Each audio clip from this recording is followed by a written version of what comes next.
जय गुरु जी। जय गुरु जी। संगत जी, गुरु जी ने अपनी संगत से बोला कि मैं तुम्हें नींबू की तरह निचोड़ता हूँ। जब तुम मेरे पास आते हो तो संगत तो कई तरह की होती है जो गुरु जी से जुड़ती है। कुछ संगत वो होती है जो कुछ टाइम आती है फिर मतलब डिस्कनेक्ट हो जाती है, या गुरुजी उनका मन में अपने आप चेंजेस कर देते हैं। शायद उनको ब्लेसिंग्स की इतनी ज़रूरत नहीं होती, या उनकी अभी टाइम नहीं आया होता कि गुरुजी के थ्रू वो इतनी ब्लेसिंग्स ले पाएँ। तो कुछ संगत आती है और थोड़े टाइम के लिए गुरुजी के साथ अटैच होती है, फिर डिस्कनेक्ट होती है। कुछ संगत ऐसी होती है कि जो गुरुजी को 10, 20, 30 धीरे धीरे उनका विश्वास बढ़ता जाता है और धीरे धीरे वो मानते रहते हैं और लॉन्ग टाइम और तक मानते रहते हैं। लेकिन कुछ ऐसी संगत होती है जो कि बहुत प्योर होती है, मतलब कि उनकी सोल्स बहुत हायर सोल्स होती हैं, जो उनसे गाड़ी, घर, पैसे, मोबाइल मांगने नहीं जाते।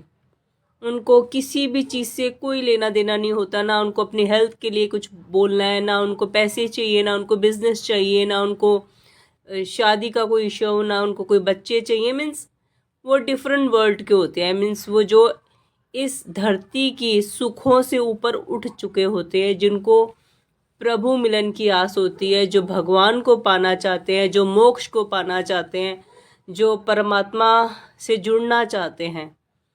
तो वो जो सोल्स होती हैं वो बहुत हायर लेवल की सोल्स होती हैं, और जितनी वो हायर लेवल की सोल्स होती है उतने कड़े उनके टेस्ट होते हैं। भगवान को पाना जितना हम मुंह से बोल देते हैं कि हमें गुरुजी आपको पाना है, हमें मोक्ष दे दो, हम डायरेक्ट आपसे कनेक्शन बना पाएँ, या आप हमें डायरेक्ट सामने आके दर्शन दे दो, ऐसी कई सारी हमारी इंसानों की इच्छाएं होती हैं जो हम डिमांड करते हैं, जो कुछ लोग डिमांड करते हैं। खैर, इस लेवल का तो ये इतना इजी है कहना, लेकिन उतना ही मुश्किल है पाना। क्योंकि आज की डेट में अगर हमें एक बार भी ड्रीम दर्शन भी हो जाए गुरुजी के, या किसी भी भगवान के हमें सपने में भी दर्शन हो जाए, तो ये भी बहुत बहुत भागों वाले होते हैं, बहुत कर्मों वाले होते हैं जिनको दर्शन होते हैं।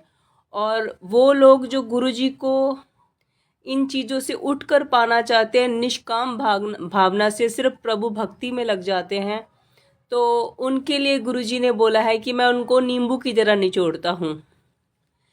जैसे गुरुजी ने बोला कि तुम लोग अगर बाज़ार में जाते हो, कोई चीज़ खरीदते हो, तो उसे अच्छी तरह से ठोक बजा के देखते हो, परखते हो कि भाई टूटेगा नहीं टूटेगा।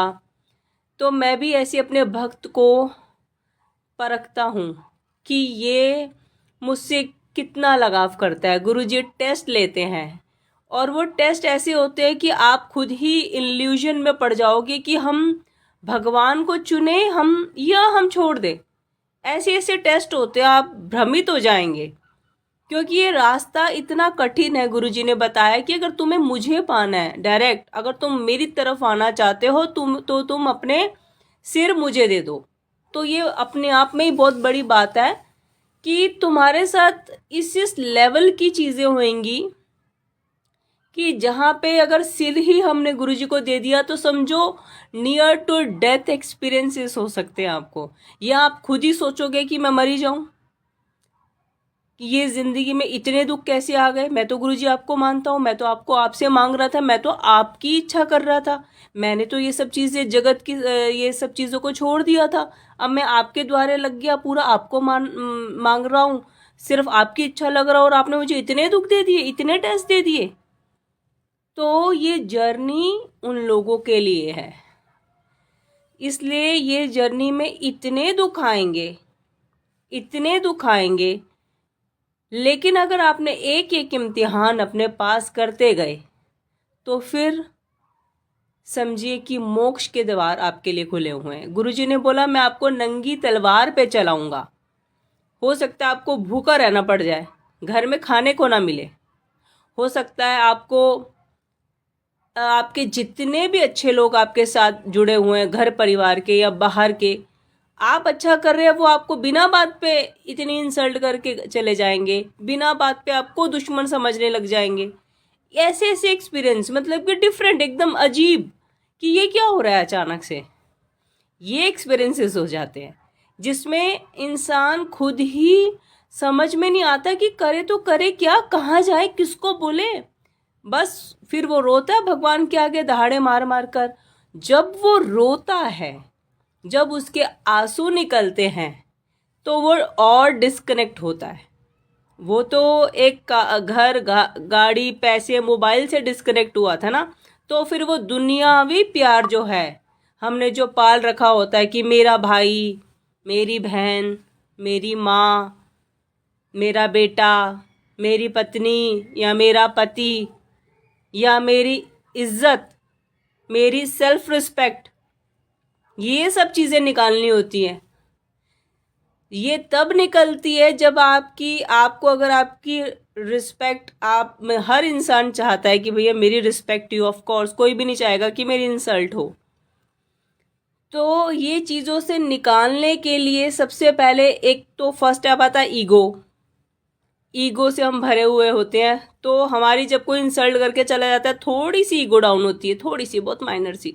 जब भर के आपकी झोली में इतना कुछ, इतने ग्रुप ऑफ पीपल आपकी लाइफ में आ जाएं जो आपको भर भर के नीचा दिखा दे, तो आपकी ईगो तो ज़ीरो लेवल हो जाएगी, जो सेल्फ रिस्पेक्ट है वो भी ज़ीरो हो जाएगी। वो उसमें भी आप सोचना ही छोड़ दोगे कि मेरी एक सेल्फ रिस्पेक्ट की भी एक चीज़ है। तो आप क्या करोगे, डिस्कनेक्ट हो जाओगे। आपका सर्कल छोटा और छोटा और छोटा और छोटा और छोटा होता जाएगा। यही वो वहाँ से समझो परमात्मा का चक्र शुरू हो जाता है कि वो आपको इन सब लोगों से, जो कि फालतू के रिश्ते होते हैं, इन सब से डिस्कनेक्ट करने लग जाता है। जब आप पूरा आइसोलेटेड हो जाते हो, बिल्कुल लोनली हो जाते हो, अकेले होते हो, और परमात्मा और आप, सिर्फ और सिर्फ आप रह जाते हो, बिल्कुल आपका मन नहीं करता मैं किसी से बात करूं, आपका मन नहीं करता मैं किसी से मिलूं, तो समझो ये ब्लेसिंग्स हैं। और ये इस लेवल की ब्लेसिंग्स होती हैं जो आपको, जितना आप अकेले रहेंगे, पहले तो आप भर भर के रोएंगे रब के आगे कि देखो उसने ऐसे किया, उसने ऐसे किया, मैं तो इतना सच्चा हूँ, मैंने तो उसके लिए बहुत अच्छा किया, मैंने इतने सालों से बहुत अच्छा किया, मैं तो अभी भी ये कर रहा था। तो आप देकर भूल जाना सीख जाएंगे, फिर आपका ईगो ख़त्म हो जाएगा, फिर आपकी सेल्फ रिस्पेक्ट, अब बोलेंगे ऐसी की तैसी मेरी सेल्फ रिस्पेक्ट मुझे नहीं चाहिए, निकाल लो गाली, मुझे कोई फ़र्क नहीं पड़ता, कर लो इंसल्ट, मुझे कोई फ़र्क नहीं पड़ता। आपका ये लेवल आ जाएगा। जब ये लेवल आ जाएंगे, नेक्स्ट लेवल है भगवान का। फिर आप और भगवान अकेले, आइसोलेटेड, वो मेन होती है भक्ति। जब आप के आसपास कोई ना हो, जब आप जितने अकेले होंगे उतनी आपकी भक्ति स्ट्रांग होती जाएगी। जब जितनी आप अकेलेपन में भगवान से आप टच में रह सकते हो, उनके साथ कनेक्शन बना सकते हैं, उतना आप सर्कल में रहकर, लोगों के बीच में रहकर कभी भी नहीं बना पाएंगे। तो जिसको भी भगवान चुनते हैं अपने लिए, जिसको भी लगता है भगवान को कि ये मेरा बहुत हायर सोल है, ये मेरा भक्त पिछले जन्मों से जिसने भक्ति की होती है, उसी को ये सौभाग्य प्राप्त होता है। और ये जन्म जन्मों की भक्ति होती है जो जन्म दर जन्म आगे आगे बढ़ती जाती है। बट हम लोग हर जन्म में भूले होते हैं कि हमने पिछले जन्मों में अच्छा किया या बुरा किया। सिर्फ बुरा ही नहीं किया होता, हमने अच्छा भी किया होता है। तो वो जो हमारे कर्मास होते हैं वो हमें भक्ति में डालते हैं। और क्योंकि ये जब से दुनिया बनी तो सारे पहले तपस्वी होते थे, ये तो आजकल के चलन है जो हम भगवान को बिल्कुल 5 मिनट का टाइम देते हैं, जबकि मांगते हैं उनसे बहुत भर भर के हैं। लिस्ट उन्हीं के आगे रखते हैं, चाहे कोई बड़े से बड़ा अरबपति हो वो भी भगवान के दर पे मांगने जाता है, चाहे कोई रिक्शा वाला हो वो भी भगवान से मांगता है। तो हम सारे भगवान के आगे मांगने वाले, एक तरह से भिखारी ही। किसी को भी देख लीजिए, कितना बड़ा बिजनेसमैन हो, कोई भी हो, आखिर वो भगवान से ही मांगता है। और सारा दिन अपने बिजनेस को देने के बाद फैमिली को, अपनी लाइफस्टाइल को, अपना घूमना फिरना, ऐशो आराम, और इतनी लंबी लिस्ट के बाद कितना टाइम मिलता है भगवान के लिए? ओनली 5 मिनट्स, या ये भी नहीं, या दूर दूर से, बस दूर दूर से सर झुका दिया, हो गया, इतने में हो गया। तो हम लोग इतना सा टाइम देते हैं, जबकि लिस्ट हमारे पास बहुत लंबी है और हमें पूरी लाइफ मांगते रहना है। और अगर यही हम अपने आप को कंपैरिजन करें, हम लोग रोज सड़क पे निकलते हैं, हर रेड लाइट पे कोई ना कोई भिखारी मिलता है, तो हमें पता होता है भाई ये अब हमारी तरफ ही आ रहा है, ये अब मांगेगा, फटाफट शीशे चढ़ा लो ऊपर, फिर आ गया मांगने। तो हम इरिटेट होते हैं, हम उनको 5-10 रुपए भी नहीं देना चाहते, जबकि ये शायद ऐसे सिक्के 10 के ऐसे हमारे घरों में शायद रुल जाए, गिर जाए, खो जाए, जबकि कोई इतनी 10 रुपए आजकल हर कोई दे सकता है ईजिली। तो हमें वो देने में भी प्रॉब्लम होती है, अरे इनको तो देना ही नहीं चाहिए, ये जाके तो नशे करते हैं, ये जाके तो फलान करते हैं। हम इतने में भी इतनी बातें उनको सुना के निकल लेते हैं, चाहे वो बेचारे बहुत नीड में हो। ऐसे ही भगवान हमारे लिए क्या सोचता होगा? आ गया फिर से मांगने, भिखारी। तो हम भगवान के आगे भिखारी हैं। तो यही है कि अगर हम इतनी चीज़ें लेकर भगवान को सिर्फ 5 मिनट देते, समझो हम इसी चीज़ों में आए और इसी में ही खो गए, और इसी में खोते खोते कब हमारा अगला टाइम, अगला श्वास आ गया, जो हमारा एंडिंग वाला श्वास है, हमें पता ही नहीं चलता। तो हमने तो कुछ अगले जन्म के लिए रखा ही नहीं ना, कि हमें फिर से भगवान अच्छे घर में पैदा कर दे, ब्लेसिंग्स हो, जिस घर में हर एक सुविधा हो और साथ में अकल हो कि हमें भगवान को याद रखना है। अल्टीमेटली करता तो सब कुछ भगवान ही है। तो हम चलो बाद में करेंगे, चलो हम देंगे, चलो हम भले का काम करेंगे, हम इसको देंगे उसको देंगे, अभी नहीं तब देंगे, या मैं सोच रहा हूँ, या मैं करूँगा, ये सारी चीज़ों में हम delay delay delay delay delay करते जाते हैं और हमें पता ही नहीं चलता कब समझो हमारा टाइम आखिरी आ जाता है।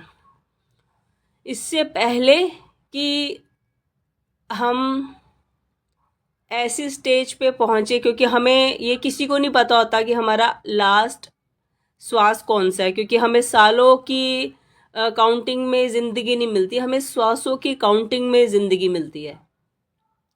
तो हमें जल्दी से जल्दी खुद को ही जुड़ जाना चाहिए। वो तो खैर भगवान भी मेन जोड़ते हैं, और हमें खुद में भी अगर वो चीज़ जागे ना, खुद से अकल ना आए आज भी, तो हम बहुत बड़े बेवकूफ़ हैं। अगर इतना कुछ भगवान हमें देते, हम नाशुक्रे होते हैं। और वो लोग जिसको भगवान खुद चुनते हैं और फिर तराशते हैं, तो वो बहुत भाग्यशाली है। अगर किसी पर इतने दुख बरस रहे हैं, तो समझिए भगवान आपको तराश रहे हैं। आपके अंदर से वो सारी मैल आपके आंसुओं के ज़रिए जब निकलती जाएगी, जब आप रो रो के सब अपने आप को बिल्कुल खाली कर देंगे, इन मोह से, माया से, ये क्या है, ये खेल, आपको सब खेल लगने लगेगा, दुनियादारी। फिर आप डिस्कनेक्ट होने लग जाएंगे, फिर आपको समझ में आएगी कि रब ही होता है। तो फिर भगवान आता है आपका रास्ता, आपको हाथ पकड़ के, जो हमारा मेन पर्पस है, हम जहाँ से आए थे आखिर जाना वहीं है, जन्म भी वही देता है, मृत्यु भी वहीं से आए थे, वहीं जाना है। तो हमें ये सारा खेल समझ में आता है। तो वो बहुत लकी वंस होते हैं, और जिनके साथ भी ये चीज़ हो रही है लाइफ में, ऐसे एक्सपीरियंसेस हो रहे हैं कि गुरुजी आपका नींबू निचोड़ रहे हैं। गुरुजी ने बोला कि अगर हल्का सा भी कसर रह जाए, हल्की सी भी, समझिए नींबू में हल्का सा भी जूस रह जाए, तो मैं उसको भी अच्छी से निचोड़ता हूँ। तो फिर जब आपको एक प्योर, और प्योर से भी प्योरेस्ट फॉर्म दे देते हैं, आप एक ऐसे इंसान बन जाते हैं कि रब के एंजल बन जाते हैं, जो लोगों को गाइड करने वाले बन जाएंगे। जब आप अपने एक्सपीरियंसेस बताने वाले बन जाएंगे कि देखो मैं कैसे उभरा हूँ, मैंने भी डिप्रेशन देखा, मैं कैसे उभरा हूँ, मैंने भी दुख देखे, मैं कैसे उभरा हूँ, मैंने कैसे इन चीज़ों से अपने आप को ओवरकम किया। तो ये सारे एक्सपीरियंसेस, जब आपको हर चीज़ का एक्सपीरियंस हो जाएगा, और जब आप हर चीज़ से डिस्कनेक्ट हो जाएंगे, जब आपको हर चीज़ की नॉलेज हो जाती है। क्योंकि अगर ऐसे हम आपको लेसन कोई किसी भी चीज़ का सीधा आपको फॉरवर्ड कर दिया जाए तो आप नहीं समझ पाएंगे। प्रैक्टिकल जब तक भगवान गिराता नहीं है तब तक समझ में नहीं आता कि हम गिरे हैं। इससे पहले हमें लगता है अरे सब कुछ मैं ही कर रहा था, मैं मेहनत कर रहा हूँ, मेरा दिमाग बहुत तेज है, मैंने सब कुछ अचीव किया, मैंने सब कुछ बनाया। जब काम नहीं बनते तब समझ में आता है मैंने नहीं बनाया था, ये तो ऊपर वाले ने बनाया था। फिर हमें समझ में आता है कि ऊपर वाले के आगे माथा टेक लो भैया, वही करता सब कुछ। तो इन सब चीज़ों से उठे हुए जो एंजल्स होते हैं, अगर उनकी लाइफ में प्रॉब्लम आ रही है, कहीं भी दुख आ रहे हैं, आपको लगता है कि हम गुरुजी हर कोई धोखा देता जा रहा है, हमें हर कोई ऐसा मिलता है जो हमें ही बुरा बोल के चला जाता है, तो समझिए आपके ऊपर बहुत बड़ी ब्लेसिंग्स है। और अगर कोई देख रहा है कि कोई बहुत अच्छा है फिर भी उसके साथ दुख आ रहे हैं, तो ऐसे इंसानों को कुछ भी आप अपनी तरफ से बुरा ना बोलिए, वो समझिए ब्लेस्ड सोल्स हैं। बहुत कड़े इम्तिहान लेते हैं। ये मत सोचिए कि वही यार उसने तो बहुत बुरे कर्म किए, नहीं जी, उसने बहुत अच्छे कर्म किए। अच्छे कर्म किए तभी ऊपर वाले की सीधी उस पर नजर है जो कि उसको तराशा जा रहा है। तो गुरुजी जब तराश के आपको फिर जब आपको जब चीज़ें देते हैं तो फिर समझिए आप उनकी तरफ से काम करते हैं। आप इस लेवल के बन जाते हैं कि लोगों को हील करने के काम आते हैं। जब आप उस लेवल पे पहुंच जाते हैं जब आप काउंसिल कर पाते हैं और आपका ऑरा इतना स्ट्रांग हो जाता है, इतना आपकी आवाज़ में इतनी पॉजिटिविटी आ जाती है कि पता नहीं कितने लोग आपकी वाइब्रेशन से खुद को पॉजिटिव फील करते हैं। तो गुरुजी उन लोगों को ये प्रैक्टिकल एक्सपीरियंसेस देते हैं। तो संगत जी घबराना नहीं है। अगर किसी का भी नींबू निचोड़ रहे तो एक नींबू कर्मा वाला होता है, एक नींबू गुरुजी तराशने के लिए चुनते हैं। तो गुरुजी ने बोला मेरे मंदिर में बहुत भक्त आएंगे और वैसे जो उनके बहुत प्यारे भक्त हैं, जो उनके कहने पे चलते हैं, जो उनके तराशे हुए हैं, वो उनकी मुट्ठी में है, बाकी सब भीड़ है। तो जो जितना प्योर होता जाएगा, जितना डाउन टू अर्थ होता जाएगा, जितना प्योर होता जाएगा, उसकी बातों में जितनी प्योरिटी आती जाएगी, जितना झुकाव होता जाएगा, तो समझिए वो उतना वो गुरुजी का है। गुरुजी ने उसे अपना बना रखा है, वो गुरुजी का पूरा समझिए गुरुजी ने उसे अपने हाथों में ले रखा है। तो वो होता है बिल्कुल प्योरेस्ट एक सोल बना दी गुरुजी ने, कि जैसे हमारे रब को एक भक्त चाहिए जो कि ये कलयुग की सारी चीज़ों से ऊपर उठा हुआ हो हर चीज़ में, तो वैसा गुरुजी अपने जैसा बना देता है। क्योंकि भगवान को भी किसी चीज़ का फ़र्क नहीं पड़ता। भगवान को बहुत लोग बुरा भी बोलते हैं, अच्छा भी बोलते हैं ना। वो अच्छा हमारे बोलने से एकदम से प्रकट होकर हमारे सामने आते हैं, ना हम कुछ बुरा बोलेंगे तब वो कोई रिएक्शन करते हैं। वो न्यूट्रल रहते हैं, उनको कोई फ़र्क नहीं पड़ता। वो इस लेवल का इंसान को जब बना देते हैं तब बनते हैं प्योर। तो संगत जी घबराइए नहीं, बस जय गुरु जी बोलते जाइए और जितना हो सके, जितनी आप प्रभु भक्ति करेंगे, जितना आप अपने भगवान के साथ अटैच रहेंगे, उतनी जल्दी जर्नी आपकी कंप्लीट होगी। और जब भी रोने का भी मन करे, ऊपर वाले के सामने बैठ कर रोइए। जी भर के रोने का मन करता है, जी भर के रोइए, इससे आपकी नेगेटिविटी निकलती है। आपके ग्रह जो होते हैं वो हमारे आंसुओं के जरिए बह जाते हैं, आपके कर्मा सारे निकल जाते हैं। पता नहीं हमें कितना रोना था, भगवान के आगे रो रहे हैं, पता नहीं कितना कम रोना पड़ रहा है, पता नहीं किस सिचुएशन में रोना पड़ना था, लेकिन हो सकता है कम रोना पड़ रहा है। तो बहुत सारी चीज़ें होती है जब हम गुरु की शरण में आके जो हो रहे होते हैं एक्सपीरियंसेस, वो समझिए बहुत कम हो रहे हैं। तो जय गुरु जी, शुक्राना जी। गुरु जी आज के लिए इतना ही। कल फिर से बहुत अच्छे किसी गुरु जी के अच्छे वचन के साथ वापसी हम बात करेंगे, डिस्कस करेंगे। शुक्राना गुरु जी, जय गुरु जी।